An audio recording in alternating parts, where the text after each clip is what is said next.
Warning. Our YouTube channel and its videos may contain scenes, language, and content that may not be appropriate for all audiences. These videos include surveillance footage, undercover pursuit of suspects, actual police and rescue operations, and fearless confrontations. If you do not approve of the content, please do not watch our videos. If you wish to continue, we strongly advise that you proceed with caution. Viewers' discretion is advised.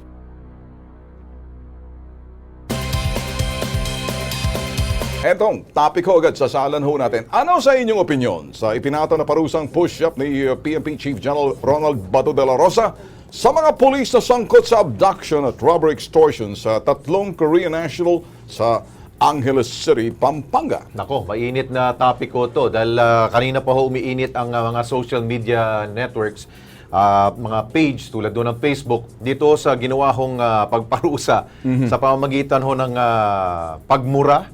Minura, di ba? Minura ho ni PNP Chief Director General Bato de la Rosa ito pong 7 pulis na involved dito sa kidnapping. At the same time ito, kita niyo, push up lamang. Ang tanong ng lahat, bakit push up lang? Ha?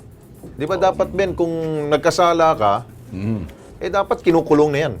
Pinag-jogging muna yan hanggat lalabas na, luwa ng tila nila. Pag hindi na ako uulit. Ayun. Ganun dapat. Etong sabi ho nila, umiinit na ho, ha?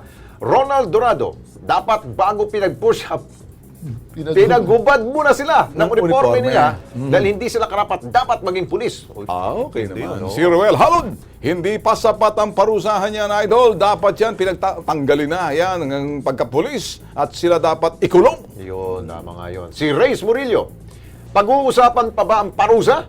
Sa mga ganyang kabigat po na kaso ay mapapatunayang